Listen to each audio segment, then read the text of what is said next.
Assalamualaikum warahmatullahi wabarakatuh.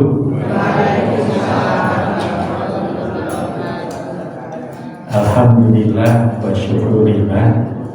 Asyhadu an la ilaha illallah wahdahu la syarikalah wa asyhadu anna Muhammadan abduhu wa rasuluh.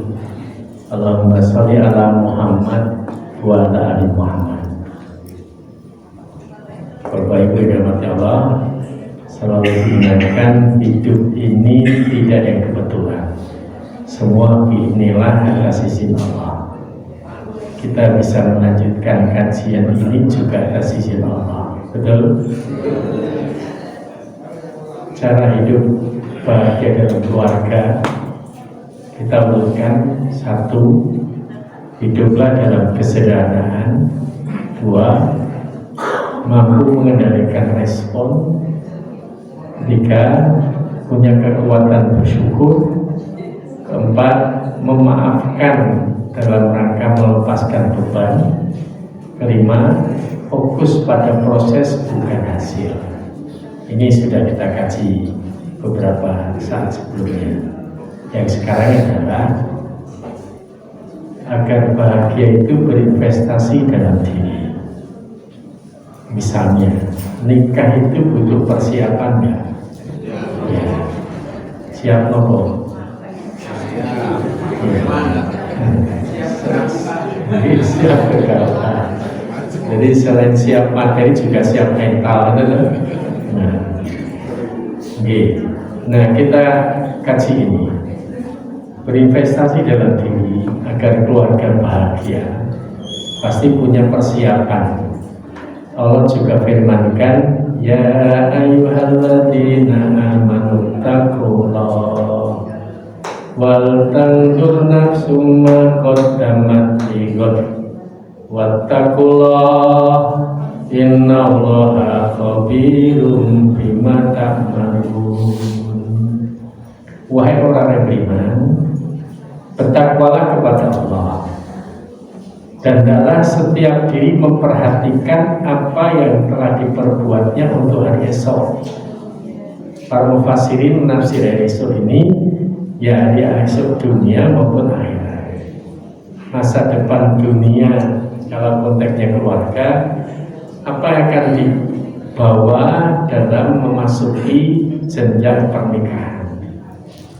Dan tentu akhirat juga, karena nikah pun juga nanti ujung-ujungnya untuk bekal ke akhirat, betul? Karena nikah itu separuh iman, betul? Berarti kalau belum nikah berarti imannya masih separuh. Itu pun belum tentu genap. Nah, tergantung yang separuhnya ini sebaik apa. Nah, maka dalam pemahaman hadis itu, kalau meninggal dalam keadaan belum nikah itu seperti mati yang nyangar, yang kesakitan atau yang kurang sempurna. Maka Allah lanjutkan, bertakwalah pada Allah. Jadi apapun yang sudah kita usahakan, menyiapkan investasi untuk nikah itu, ya sudah, jangan menunggu sempurna yang disugih lagi nikah, gak harus, tapi semaksimal mungkin, ya, Mas Tato. Nah, sesungguhnya Allah Maha teliti terhadap apa yang kamu kerjakan. Sehingga penekanan ayat ini harus punya persiapan, baik persiapan nikah dulu, sekarang juga persiapan masa depan keluarga, juga persiapan masa depan akhirat. Ini surat Al-Isra 18. Berinvestasi dalam diri sendiri, baik waktu dan energi, tidak ada yang sia-sia. Betul nih. Sehingga kalau kita punya persiapan, misalnya dalam keluarga agar bahagia, dimungkinkankah terjadi anak atau keluarga yang sakit? Pasti, betul. Nah, kalau kita nggak punya investasi, misalnya apakah biaya, apakah asuransi, ketika terjadi sakit pasti gelisah, betul. Kalau bahasanya itu jadi sadikin, sakit sedikit jadi miskin. Karena nggak punya BPJS misalnya. Nah ketika sakit habis uang jadi miskin, harus jualan apa-apa ibunya kan gitu. Tapi kalau sudah punya persiapan tentu akan bahagia, tenang saja. Salah satu pelajaran terbesar dalam menggapai kebahagiaan dalam keluarga terutama adalah berinvestasi dalam diri sendiri. Kalau ditanyakan duwemu apa, isomu apa, akhirnya kalau saya ingatkan pada anak muda atau anak saya di antaranya, orang itu kalau memilih jodoh pasti ada sesuatu yang diperjuangkan, betul? Nah, saya ngelola, ya diajak teman-teman ngelola, ya kalau istilah gampangnya lembaga perjodohan. Nah, banyak data ikhwan yang masuk itu tentu minta kalau bisa dapat dokter, bisa gitu. Tapi ada sesuatu yang diperjuangkan. Ada juga yang carinya tidak dokter, tapi ya aktif dalam dakwah, misalnya, atau waktu pesantren, keluar pesantren dan seterusnya. Banyak variasinya. Ya. Nah sehingga kita juga membekali diri, membekali anak-anak kita agar apa yang diperjuangkan, kalau bahasanya apa ya? Lebih luasnya. Apa yang jadi pilihannya gitu. Maka bekali gitu. Yang saya mungkin ada yang membekali anak dengan banyak hafal Quran, santren dan sebagainya, itu penting ya, karena di masa depannya pasti membutuhkan itu, betul-betul ya, termasuk juga ilmu-ilmu keterampilan, ilmu-ilmu alat ya. Misalnya untuk bisa bekerja, untuk bisa ngurus itu. Ya, ada anak itu yang senang, ya. Jadi ada seorang ikhwan yang nyari jodoh yang pintar masak. Nah, ada juga ya. Sehingga mesti kuliah di tata boga, gitu. Sehingga ada sesuatu yang diperjuangkan. Termasuk kita. Dulu, ya saya bahasakan ya. Dulu kita selalu merasa bahwa menghabiskan waktu atau uang untuk diri sendiri adalah bentuk egoisme. Kok sinau tok hanya ngurusi dirinya sendiri. Padahal itu juga bagian investasi ke depan. Saya ceritanya. Jadi saat saya kuliah dulu, saya minta pada bapak saya untuk izin. Mestinya target kuliah itu lulus saat zaman saya 83 itu. Program kampus itu kan pas setengah tahun. Kalau sekarang kan bisa 4 tahun, berapa bisa setengah, 3,5. Saya itu 4,5. Saya bilang ke bapak saya, ketika usia sudah 4 tahunan belum lulus, saya perkirakan ini butuh waktu lagi tambahan. Saya minta bapak saya, Pak, boleh nggak saya lulusnya mundur, tidak 4,5 tahun? Karena sejak awal ditanya berapa tahun lulus, 4,5 sesuai program. Ternyata perkiraan saya nggak cukup. Saya minta, bapak saya tanya, ngapain mundur? Untuk apa mundur? Saya butuh ilmu tentang yang lain, misalnya ngaji, butuh ilmu manajemen dan seterusnya. Sehingga saya kadang keluar masuk ngalong, nyantri di pesantren, aktif di kegiatan organisasi dan sebagainya. Itu bekal untuk masa depan juga, Pak. Boleh? Oke, bapak saya hitungnya 6 tahun. 6 tahun nggak lulus, kamu cari biaya sendiri, karena jatah untuk adikmu. Ya, oke, insya Allah. Alhamdulillah saya lulus itu 5,8 tahun. Sehingga perkirakan nggak melampaui. Nah, tapi bekal-bekal yang dipakai akhirnya, yang saya kan orang kuliah saya itu matematika, tapi dengan bekal-bekal organisasi, bekal ngaji dan sebagainya itu, ya itu bermanfaat di kedepannya untuk membentuk keluarga di antaranya dan seterusnya. Nah, seakan ngurusi diri sendiri ngaji itu egois, enggak.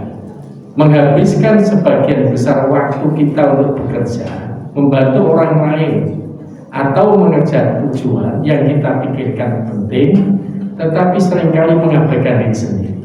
Nah, kadang ada juga yang seakan mengurusi yang lain, tetapi melupakan diri sendiri. Filsafat lilin, Contoh lilin. Lilin itu kalau dinyalakan menerangi sekelilingnya, dia sendiri hancur. Nah, itu nggak bagus. Harus seimbang. Bahasanya tawazunitas, keseimbangan. Kalau dalam bahasa manajemennya, aku diri, aku sosial, dan aku ideal. Aku diri itu kita melakukan sebagaimana yang kita mampu, yang kita mau, tapi terkesannya egois.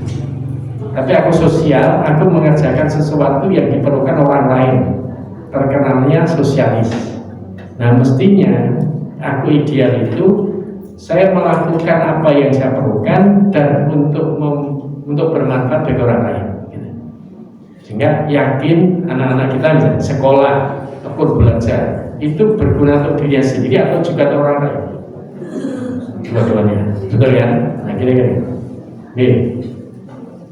Ternyata dalam proses pada akhirnya kita merasa kelelahan kalau sibuk terus dan kurang puas dengan hidup kita sendiri. Ya, saya ceritakan. Nih, saya alami aja. Ya, saat kisah saat kuliah, aktif sibuk tapi rasanya tidak ada yang berhasil. Maka kita butuh ngaji, yang saya lakukan. Jadi pengalaman yang saya alami ketika dulu aktif, saya pernah di satu masa masih kuliah dulu itu menjabat 5 jabatan organisasi. Ya, ketua senat MIPA UGM, ketua Ramadan Kampus Jamaah Salahuddin UGM. Sudah sebulan penuh saya tidur di gelanggang mahasiswa karena saya tentukan UGM itu kan presetannya universitas gak duwe masjid. Gelanggang kita sulap jadi masjid saat itu. Tapi sekarang kan UGM sudah berubah singkatannya. Jadi universitas gede masjidnya. Ya. Karena masjidnya sudah besar. Nah, bahkan jadi ketua asrama, ketua bidang pendidikan di warga Sragen, saya artinya Sragentina. Nah, saya juga bendahara HRI dulu.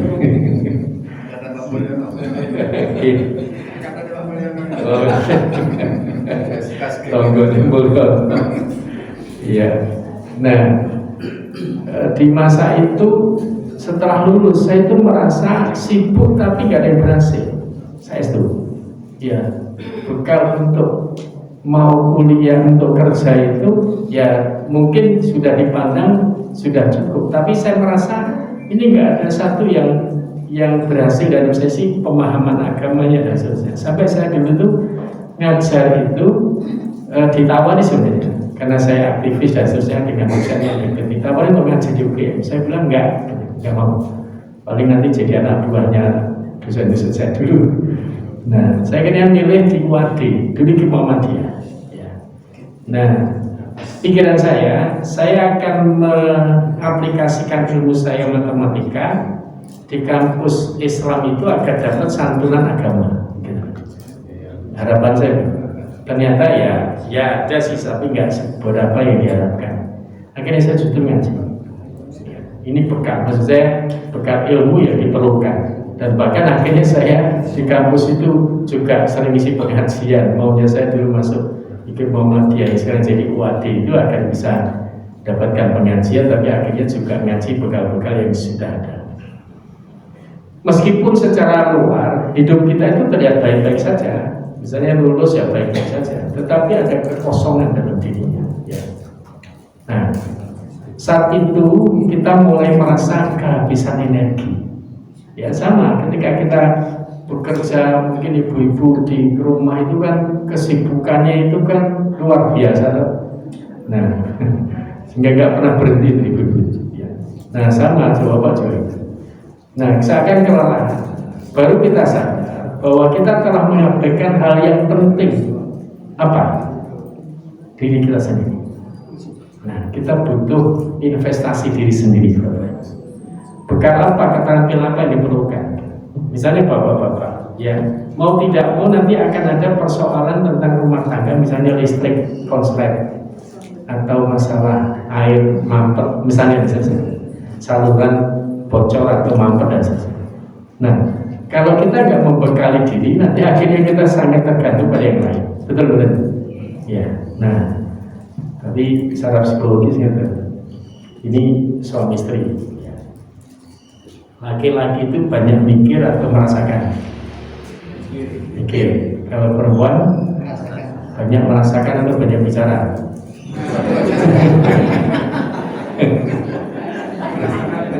Merasakan banyak bicara. Jadi ibu-ibu ini hati-hati. Kalau ada suami misalnya kerja keluar, hujan di rumah, ternyata bocor. Suaminya pulang, ibu bilang, Pak, tadi bocor, gentengnya mungkin pecah. Tolong Pak diperbaiki. Ya Bu. Tapi suaminya masih diem saja. Nah, mungkin capek dan seterusnya. Istrinya seakan membentak, Pak, bodan ditandangi itu loh. Gitu. Kalau suaminya jengkel, tandang orang dewi. Nah, suami masih diem. Selain capek, sedang mikir, kiwani apa ora, piye carane dan seterusnya. Banyak mikir dulu. Nah, maka hati-hati hadapi situasi itu. Nah, sama nanti bapak hati-hati hadapi seorang istri. Ketika suami pulang, mungkin istrinya bilang, Pak, tetangga kita itu beli motor baru, bagus, murah Pak.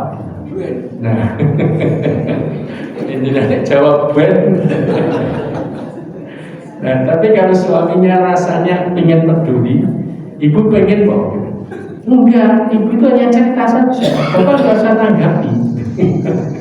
Jadi ya memang cerita saja, maka banyak ceritanya. Nah, maka mari urus diri sendiri. Bekal-bekal apa yang diinginkan ya.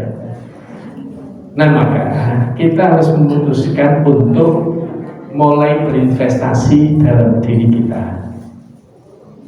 Ini kok kita ceritanya anak muda yang belum nikah, enggak, investasi kita ke depan pasti, Bapak Ibu, hampir pasti. Orang itu mengalami masalah kesehatan, betul nggak? Nah, maka investasi sekarang tentang kesehatan itu. Apakah itu alatnya, apakah itu kegiatannya, apakah itu konsumsinya, dan seterusnya. Jadi mengenal gizi yang cocok untuk di masa tua kayak apa dan seterusnya. Nanti kita lihat. Ya. Untuk itu kita mengambil waktu untuk satu. Ya. Jangan terlalu sibuk terus, maka perlu istirahat yang cukup. Ya. Orang-orang yang gila kerja, tahu ya, kerja nggak kenal waktu itu, akhirnya jatuh sakitnya kebanyakan. Kalau enggak nanti stres. Stresnya apa? Sudah direwangi ngoyo-koyo ini kok hasilnya tidak sesuai gitu ya. Nah, maka istirahat itu diperlukan tentu sesuai aturan kesehatan. Tidur rata-rata berapa jam? 8. Kalau memungkinkan gunakan itu. Tapi bisa dibagi. Kalau pakai Rasulullah ada tidur siang namanya qailullah.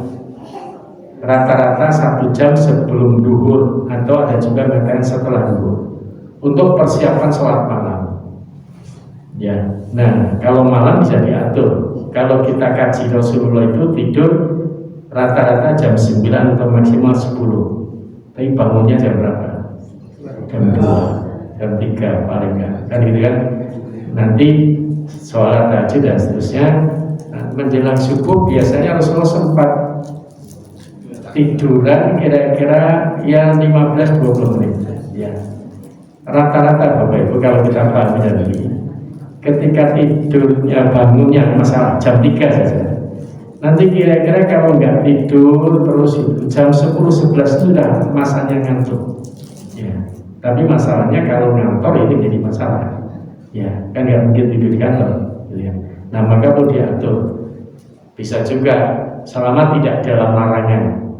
Nah, yang dilarang tidur itu habis subuh sampai suruh. Nah, habis suruh boleh tidur. Misalnya masuk kantor katakanlah jam 8. Ya kan bisa tidur dulu sampai jam 6 atau jam 7 baru kemudian persiapan.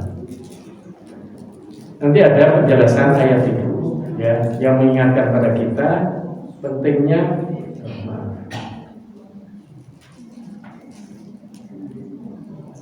pentingnya untuk bisa memanfaatkan tidur. Allah sendiri sudah menegaskan dalam firman-Nya dalam surat Al-Qasas ayat 73. Wa ma rahmatihi ja'ala lakumul laila wan nahara litaskunu fihi wa litabtaghu min fadlihi wa la'allakum tashkurun. Berkat rahmat-Nya. Rahmat itu apa? Pemberian Allah yang kita akan bermanfaat kalau kita juga mau ikhtiar. Kalau karunia itu pemberian Allah tanpa kita usaha, ya diberikan. Berkat rahmat-Nya, Dia jadikan untukmu malam dan siang agar kamu satu beristirahat pada malam hari. Maknanya ini bukan siang malam istirahat terus, ya. Agar kamu beristirahat pada malam hari, agar kamu menjadi sebagian karunia-Nya pada siang hari, agar kamu bersyukur kepadanya. Sehingga waktu itu harus kita kelola, kita harus atur, ya. Apalagi kalau kita sudah masa-masa tua ini, ya, orang Jokowi cah nomor ya, apa sedikit aja sudah pegel kan. Nah, maka itu butuh diatur bagaimana pengelolaannya, ya. Ya, bahasanya adalah istirahat yang cukup. Itu bagian investasi diri. Ya. Ada pernah cerita ini saat saya jadi aktivis kuliah dulu. Ada acara di Kaliboyo. Jadi agak turun itu ada camping mahasiswa. Dosen minta undang untuk misi. Nah, ternyata ada dosen yang sampai bawah itu ngos-ngosan, jalannya sudah berat. Akhirnya beliau cerita, kalian jangan niru saya ya. Gitu. Kenapa Pak? Saat muda saya dulu itu nggak pernah ngurus, nggak pernah memahami bahwa akhirnya seperti ini. Maksudnya, begitu ketika muda, kalau naik motor, ini juga tetangga orang Seragen. Seragen itu nggak pakai jaket, wes enom kuat gitu. Nah, ternyata akhirnya kena penyakit paru-parunya. Gitu. Nah, sehingga itu tidak investasi masa depan. Maka jangan niru saya, kata dia, kata beliau. Sehingga tentu investasi masa depan itu, investasi kita itu ya masuk dalam kesehatan itu. Waktu-waktunya itu istirahat aja. Tapi Bapak Ibu jawab, pengen sukses? Pengen sukses? Salah satu kuncinya, setiap tempat, setiap waktu ada perbuatan terbaik untuk dilakukan. Betul? Nah, maka mari gunakan waktu. Yang terbaik di saat ini berarti apa? Ngaji. Jangan ngantuk. Ya, nah, saatnya nanti malam jam 10-an ya sudah, istirahat aja, tidur aja. Gitu. Jangan memaksakan diri nonton TV, film atau HP yang akhirnya tertidur di depan TV. Nah, itu bukan tidur, tapi tertidur. Kualitasnya nggak bagus. Bangun-bangun rasanya masih kurang tidurnya, betul nggak? Nah, karena nggak diniati. Maka pentingnya doa menjelang tidur itu ada sebuah kepasrahan. Dalam teori kesehatan, istirahat yang paling bagus adalah tidur. Tapi dengan niat. Gitu. Tadi, saya dulu pernah ngaji dengan Pak Damar Jaya Supajar ya. Itu tentang bagaimana tidur yang berkualitas. Iya, filsafat. Sehingga kajian filsafat dengan tidur, yaitu kepasrahan total, gitu. Ya, tidur yang diniati, yang betul-betul istirahat yang dimana diniati tidak adalah istirahat yang cukup yang diniati. Sama, sholat itu bisa juga istirahat, ya. Karena Rasul bersabda pada Bilal ketika sudah waktunya sholat, arif nasaka ya Bilal. Bilal, istirahatkan aku Bilal. Artinya, kowe ndak mau adan, gitu. Jadi sholat itu bisa jadi istirahat, relaksasi. Contoh, misalnya ibu-ibu Di rumah sering nggak Bu dimintai tolong suami? Sering. Tapi pernah nggak ketika ibu baru sholat, mungkin 1 rakaat, suami bilang, Bu, bantu saya Bu. Mungkin nggak? Ya? Nggak mungkin, betul? Maka Bu, sholatlah yang lama. Sholatlah yang lama, biar nggak diganggu. Nah itu bagian istirahat. Rasul sini bisa begitu. Bilang istirahatkan aku bilang. Jadi padahal itu maksudnya kita sholat, karena sholat itu bagian istirahat kita dari kesibukan dunia, kita mengarah kepada kesibukan akhirat. Saya tadi baru saja ngisi di Masjidul Islam itu. Dulu kata hikmah di Al-Hikam yang pernah kita kaji di sini Rabu sore, Rabu malam ya. Itu sudah sampai kata hikmah yang ke-200. Kalimatnya gini. Allah menciptakan kita itu di antara 2 alam, yaitu alam materi dan alam malakut. Alam malakut itu alamnya malaikat, alamnya rohani. Agar manusia itu menjadi mutiara yang terbaik di antara makhluknya. Paham ya? Jadi kalau peristiwa Allah itu katalah ada 3, malaikat, manusia, dan binatang, katalah itu. Malaikat itu alam malakut itu banyak rohaninya, imannya yang punya. Kalau binatang itu alam materi, adanya hanya nafsu atau instingnya, ya keduniaannya. Kalau manusia di antara 2 ini, ya dia punya rohani, alam malakutnya, punya fisik kita ini alam materi. Kalau dia manusia karena itu, nah, maka di antara itu harus dikelola bagaimana agar tubuh kita itu juga menyesuaikan kebutuhan rohaninya. Nah, di samping itu juga gitu. Nah, rohaninya juga harus mengukur kemampuan fisiknya. Kalau nggak seimbang, pasti masalah. Nah, maka kita ingin bahagia dalam berkeluarga itu kan pengennya juga ya materi badannya sehat tapi jiwanya taat, gitu kan? Gitu. Yang kedua, investasi dalam belajar hal-hal baru. Ya. Di zaman sekarang ini kan sudah berubah. Artinya dulu TV itu wah top, gitu. Nonton TV nanti nonton di kantor kelurahan. Sekarang anak-anak butuh TV kan? Ya, HP. Nah kalau kita ketinggalan hal baru, dihapusnya lain. Nah kira-kira, saya kira itu juga diperlukan walaupun nggak secanggih anak-anak, tapi minimal tahu. Ya, apalagi kalau sekarang di kantor-kantor itu juga harus informasi, artinya pakai media yang harus kita tahu kan, ya rapat dengan Zoom dan seterusnya itu diantaranya. Nah itu juga perlu, karena kalau enggak nanti gaptek saja, apa? Gagap teknologi, akhirnya ketinggalan zaman. Nah bahasa itu juga kadang kita perlu tahu. Ya, untuk meningkatkan waktunya. Yang ketiga, mengembangkan keterampilan, ya. Keterampilan diperlukan. Carikan referensinya, ya. Di dalam pengetahuan diperlukan.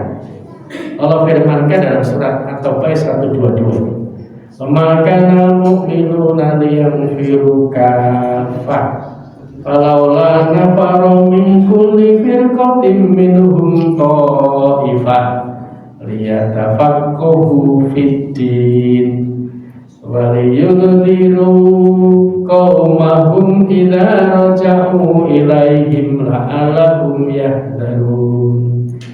Tidak sepatutnya orang-orang mukmin pergi semuanya ke medan perang. Mengapa? Sebagian dari setiap golongan di antara mereka tidak pergi atau tinggal bersama Rasulullah untuk liyatafaqahu fid-din, memperdalam pengetahuan agama mereka dan memberi peringatan kepada kaumnya apabila mereka telah kembali agar mereka dapat menjaga diri. Ibu ini kegiatan ibu-ibu itu kan ya urusan rumah tangga itu ya. Tapi kan walaupun nggak punya latar belakang pesantren, tapi pengetahuan agama itu diperlukan sangat ya. Bahkan ada ibu-ibu atau bapak-bapak juga di masa sudah tua ini dia banyak ngaji seperti kemudian, tapi lebih fokus. Ada yang usia 60 tahun mulai menghafal Quran, ada yang mulai ngaji bahasa Arab, belajar bahasa Arab, ada yang belajar yang lainnya, karena itu diperlukan minimal untuk dirinya, betul ya? Ya misalnya doa-doa. Nah, doa itu sangat diperlukan, apalagi di masa-masa kita menjelang meninggal dunia, ya, tahu saya. Nah, betul-betul. Iya. Nah, sehingga perlu dikuatkan. Itu fokus saja di awal, ya. Kan waktu yang sabun sepuh nih, apalagi udah pensiunan, waktunya untuk apa? Nah, perlu memperdalam agama ini untuk berkah. Di samping untuk kepentingan dirinya, untuk agar husnul khotimah, kan? Tapi juga kepentingan anak cucunya, sehingga bisa membimbing, nasihati, mengajari dan seterusnya. Ya, saya juga mengelola ikut misi di Taman Lansia di daerah Mabuo itu. Ya, kados panjenengan sudah sepuh-sepuh itu rajin banget belajar baca Quran karena belum bisa baca Quran. Ya di Ejo dengan metode apapun, ada Iqra, ada Umi atau apa, silakan saja. Tekun. Pentingnya adalah ya minimal dirinya sendiri bisa baca Quran. Karena pahalanya baca Quran, Bismillah itu tidak satu pahala. Ya, masing-masing huruf itu ada pahalanya. Oke, nah itu diantaranya. Nah, membekali keterampilan difirmankan dalam surat Ar-Rahman ayat 33. Ya ma'syarul jinni wal ins in istata'tum an tanfudhu min aqtaris samawati wal ardh fanfudhu la tanfudhuna illa bisultan. Wahai segenap jin dan manusia, jika kamu sanggup menembus melintasi penjuru langit dan bumi, tembuslah. Kalau bisa, silakan. Kira-kira kamu tidak akan mampu menembusnya kecuali dengan kekuatan dari Allah. Nah, ada penafsirannya, kekuatan adalah kelapangan dan kedalaman ilmu, maknanya keterampilan. Ya, ketika kita mau melakukan apapun pasti ada dasarnya, ada ilmunya, ada keterampilan dalam hal itu. Maka betul sungguh membekali diri, investasi diri dengan keterampilan itu sangat diperlukan. Ya misalnya mungkin anak-anak kita yang perempuan, pasti insya Allah kan akan jadi seorang istri, jadi seorang ibu. Ya kalau nggak bisa masak, ya mungkin kurang sempurna seakan hidupnya. Nah, kan ada pembantu, yang pembantu dimulai. Tapi selesai, terus bisa masak apa? GoFood itu tuh bisa, paling Indomie, lain gak Indomie raiso. Tahu selesai. Nah itu keterampilan juga diperlukan dalam hidup kita. Kalau tadi saya matur bahwa betul listrik, ya. Nah kadang kan kita juga gak bisa membutuhkan. Nah kalau listriknya konslet atau airnya mati, nah apa harus membutuhkan? Nah keterampilan itu yang minimal dengan dasar listrik ini plus TPI, mini apa dan seterusnya, nyambungnya gimana dan seterusnya, itu diantara dari. Maka akan tentu kalau ada persoalan akan ya nanti kita tangani. Oke, sehingga terakhir investasi apa? Merawat kesehatan mental serta fisik. Ya, ini penting. Ya. Mohon maaf, walaupun itu nanti jatuhnya pada orang bilang takdir, tapi takdir itu pilihan kita juga. Jangan menuduh apa, nah saya jadi korupsi ini kan takdirnya Allah. Saya berzina ini kan takdirnya Allah. Orang saya menikmati kalian kok nuduh Allah. Nah, saya sakit ini kan juga sudah takdirnya Allah. Lalu saya menjalani makan kita kok nuduh Allah. Nah, maka perlu agar keluarga bahagia itu, keluarga bahagia itu sehat atau sakit? Sehat. Kuat atau lemah? Kuat. Ini hadisnya. Saya baca terjemahnya ini. Rasulullah SAW bersabda, mukmin yang kuat, gitu. Al mukminu qawiyun, ya qawiyyu khairun wa ahabbu ila Allahi minal mukminin dhaif. Nah, mukmin yang kuat lebih baik dan lebih dicintai Allah Azza wa Jalla daripada mukmin. Ini kuat apanya? Fisiknya, rezekinya, ya, pikirannya dan seterusnya. Dhaif imannya, nah, lemah apanya? Semuanya. Dan pada keduanya ada kebaikan, walaupun cuma ada kebaikannya.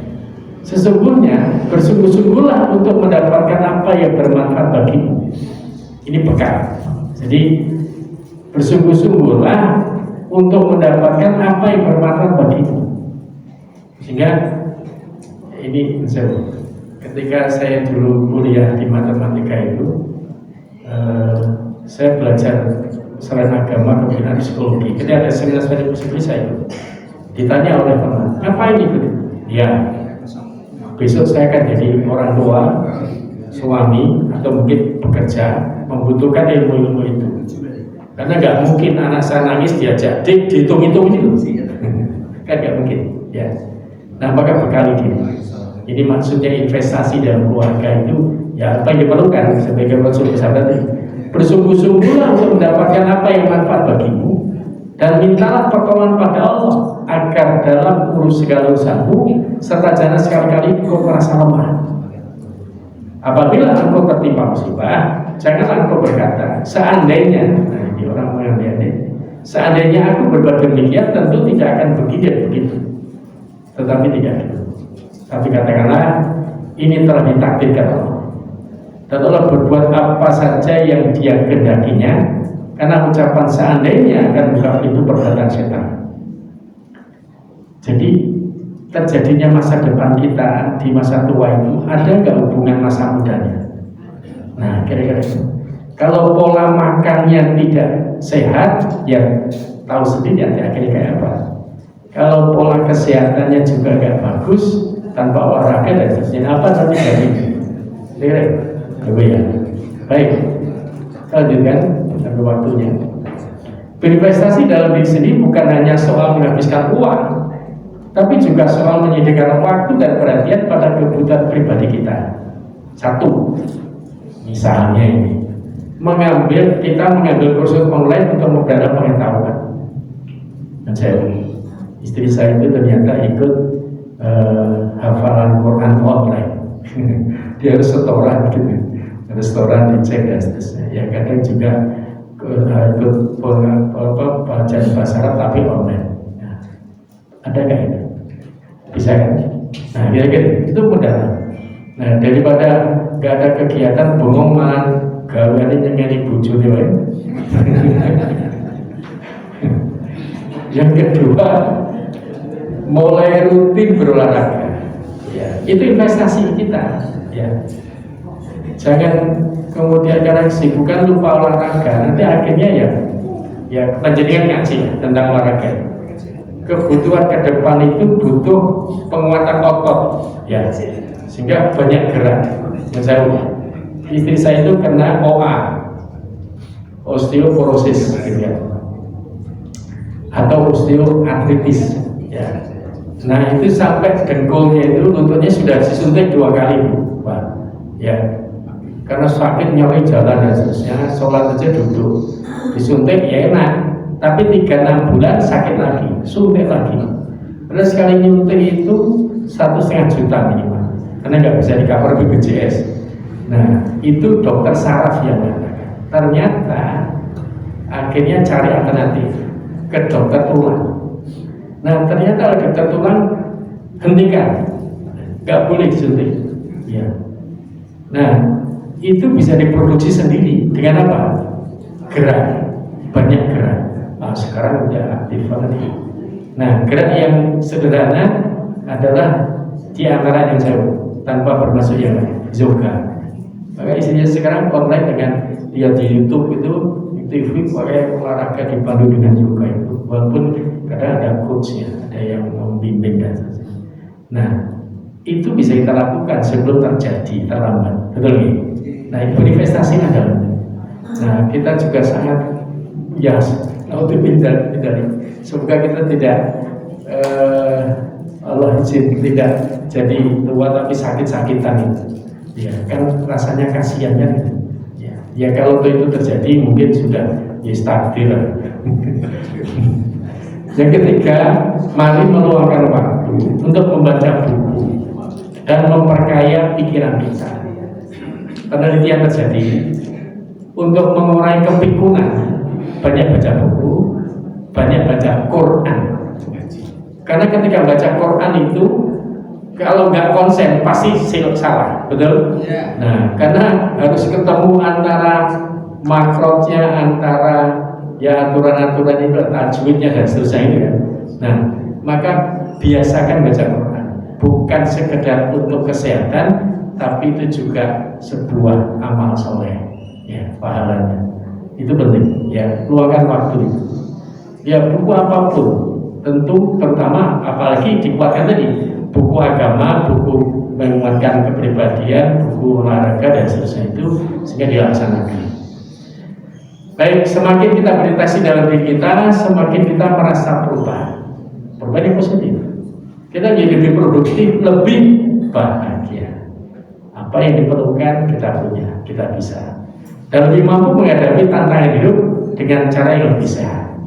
Manifestasi dalam diri sendiri tidak pernah sia-sia. Karena dia adalah aset terbaik yang kita miliki, aset terbaik yang kita miliki. Ya, kita adalah fondasi dari segala hal dalam hidup kita sendiri. Dan ketika kita sehat secara fisik, mental dan emosional, segalanya akan berjalan dengan baik. Nah, maka harapannya sejak saat itu kita tidak bisa berhenti untuk berinvestasi dalam diri sendiri. Setiap kali kita melakukan investasi dalam diri sendiri, hidup kita terasa lebih seimbang dan penuh, ya, artinya penuh kebahagiaan. Nah, kita tahu bahwa memberikan perhatian pada diri sendiri adalah langkah pertama menuju kebahagiaan dan keberhasilan yang sejati.